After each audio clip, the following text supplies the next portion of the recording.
Hello दोस्तों, Gyandhara academy classroom में आपका बहुत बहुत स्वागत है।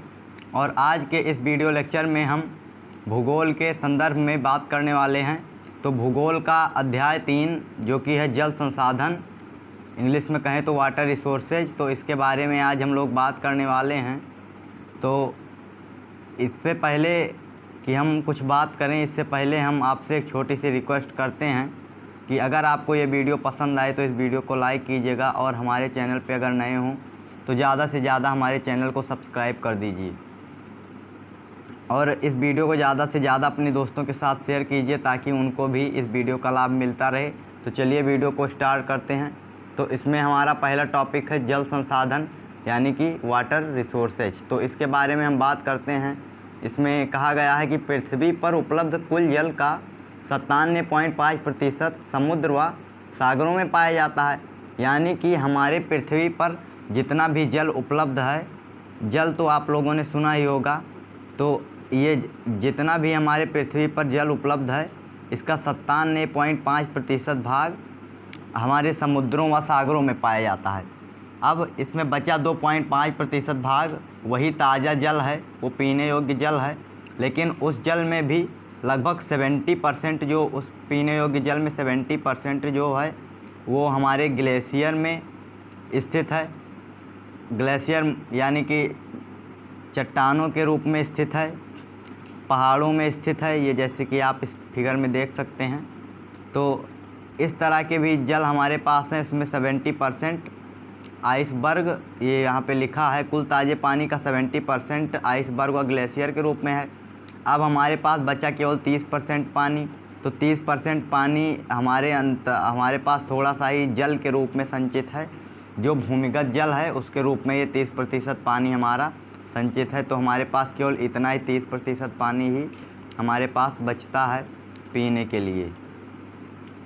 तो आगे की बातचीत करते हैं। चलिए,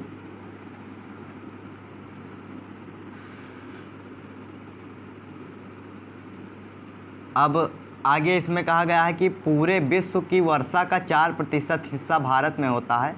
यानी कि पूरे विश्व में जितनी भी वर्षा होती है उसका जो 4% हिस्सा है वो केवल हमारे अकेले भारत में होता है।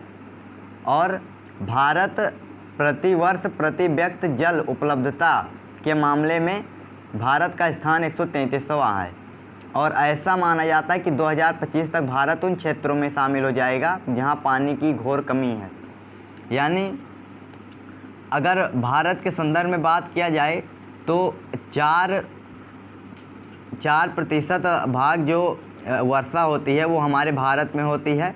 और प्रत्येक व्यक्ति प्रत्येक वर्ष में कितना पानी भारत हमारा उपलब्ध करा पाता है, इसके मामले में भारत का 133वां स्थान है।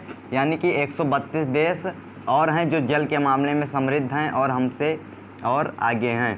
तो आगे देखते हैं कि जिस तरह जल की आपूर्ति हम लोग कर रहे हैं, इस तरह लग रहा है कि 2025 आते आते हमारे यहाँ जल की समाप्ति हो जाएगी। भारत भी उन क्षेत्रों में शामिल हो जाएगा जहाँ पानी की भारी कमी है। तो चलिए आगे बातचीत करते हैं। आगे हम इसी टॉपिक पे बात करने वाले हैं, जल दुर्लभता क्या है।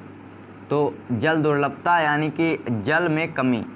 तो जल हमारे जीवन के लिए अत्यंत महत्वपूर्ण है, ज़रूरी है, ये आप सभी लोग जानते हैं। जल को हम लोग पीते हैं, उससे हमारी प्यास बुझती है। हमारे पास कोई भी अगर पेय पदार्थ है, जैसे चाय है, काफ़ी है और कोको कोला है, तो इससे सबसे हम अपनी प्यास नहीं बुझा सकते हैं। हम केवल अपनी प्यास केवल और केवल जल से बुझा सकते हैं। तो जल हमारे लिए बहुत इसलिए महत्वपूर्ण है।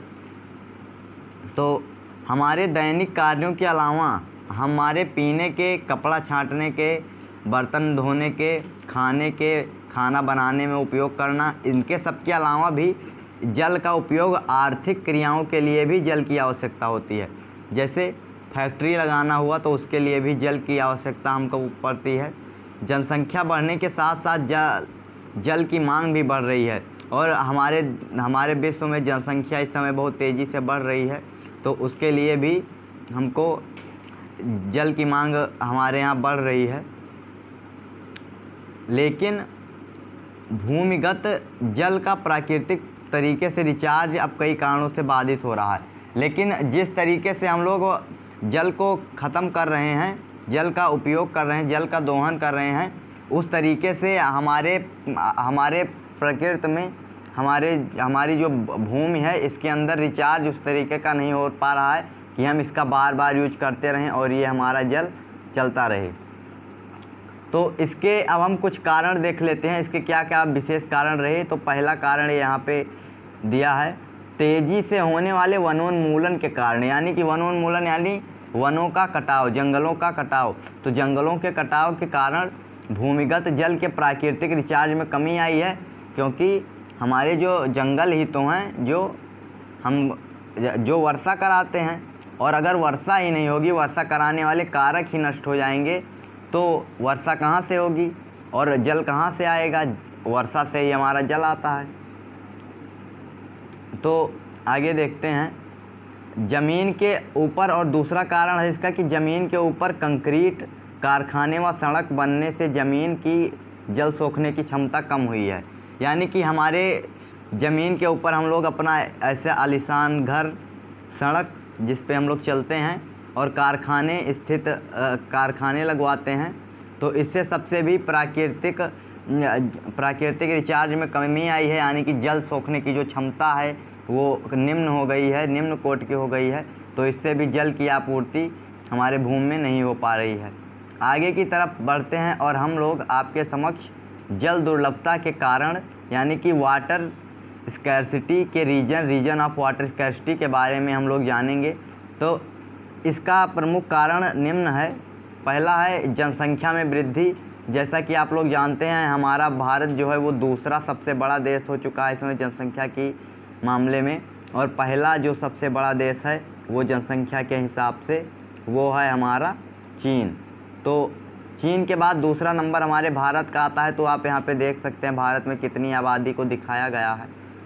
तो जनसंख्या में वृद्धि एक इसका कारण रहा है, और किसान अधिक उत्पादन के लिए अधिक सिंचाई करता है। जैसे कि आप यहाँ देख सकते हैं, हम लोगों को सभी मौसम में सभी सब्जियां जो खाने का हमारा मन कहता है कि हम लोग जो बरसात की जो सब्जियां होती हैं उनको भी हम गर्मी के महीने में उगाते हैं। तो इससे भी हम लोगों को बरसात की सब्जियां हैं तो उनको जल की आवश्यकता होती है उत्पन्न होने के लिए, और हम लोग उनको बरसात के सीज़न में ना उगाकर गर्मी में उगाते हैं। तो इससे हम लोग उनको पानी देंगे, तो पानी वो कहाँ से जाएगा? तो हमारे भूमि से ही जाएगा। तो इसलिए भी, और मौसम में विभिन्नता, कहीं बारिश कहीं सूखा, हमारे भारत में सब जगह एक समान मौसम नहीं रहता है। तो हम कहीं पर बारिश होती रहती है और कहीं सूखा है। जैसे हमारे जो मासिनराम चेरापूंजी क्षेत्र में सबसे भारी वर्षा होती है, वहाँ हरदम बारिश होती रहती है। मेघालय की ये बात कर रहे हैं। आगे चलिए देखते हैं, अत्यधिक उद्योग लगने से जल में कमी आई है, और उद्योग लगने से भी जल में कमी आई है। उद्योग हमारा जो होता है वो पानी को यूज करता है, और उसके बाद जो ख़राब पानी होता है वो हमारी ये नदियों में छोड़ देता है, जैसा कि आप स्क्रीन पे देख पा रहे हैं। हम लोग स्विमिंग पूल, जो उच्च सोसाइटी का जीवन है, उच्च परिवार के लोगों का जो जीवन है, उनका स्विमिंग पूल, कार धुलने का, ये कार धुलना, स्विमिंग पूल, वाहन धुलना, ये वाहन कार एक ही बात है, बार बार घरों को धुलना, ये सब कारण होता रहता है हमारे जल की कमी का।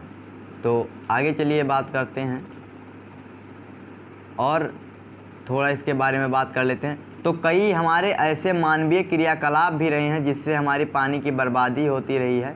घरेलू क्रियाकलापों में अधिक पानी की खपत करना, जैसे कि हम घर के कामों में बहुत ज़्यादा पानी की खपत करते हैं, और नल हम लोग आधा एक घंटे तक ऐसे इस तरीके से, जैसे आप स्क्रीन पे देख पा रहे हैं, खुले छोड़ देते हैं। तो हम लोगों को एक बात तो है कि पानी हमारे लिए बहुत आवश्यक है, तो हम लोगों को नल खुले नहीं छोड़ना है। पानी की एक एक ड्रॉप को, एक एक बूंद को हमको संभाल के रखना है। कभी कभी हमारे पास पाइपलाइन जो होती हैं वो फट जाती हैं, तो उससे भी हमारे जल का बहुत नुकसान होता है। बरसात वाले फल सब्जियों को सभी मौसम में हम उगाना चाहते हैं, इससे भी हमारे जल में कमी आती है। अब अगला यहाँ पे हम टॉपिक की बात करते हैं, जल की गुणवत्ता में कमी। तो यानी कि जल जो हमारा इतना स्वच्छ जल है, इसकी गुण में भी कमी हुई है, यानी कि ये पीने योग्य भी नहीं रह गया। तो उन कारकों को देख लेते हैं जो इसे प्रदूषित करते हैं।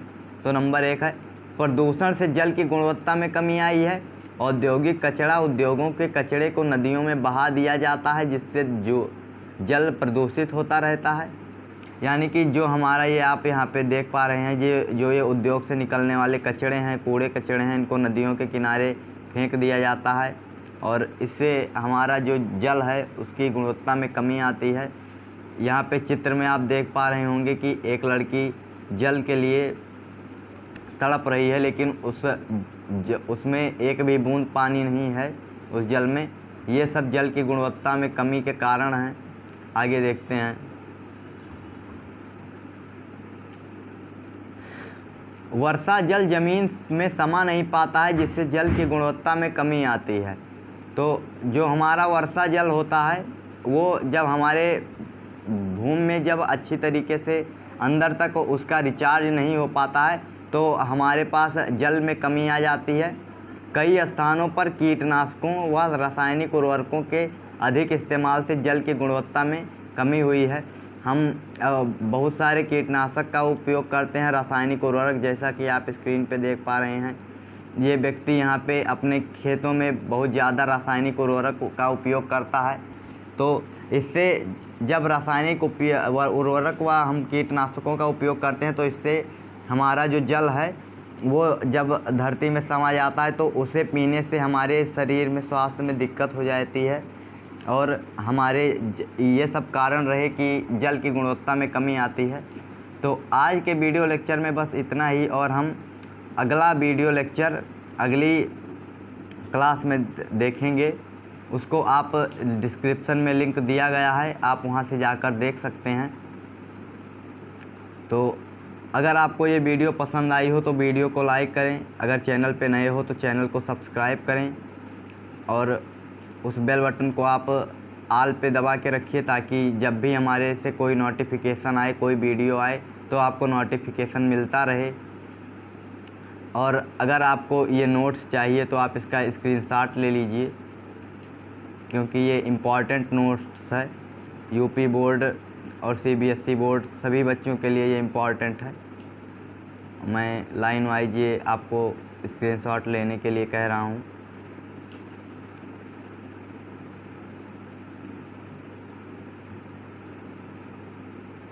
धन्यवाद दोस्तों।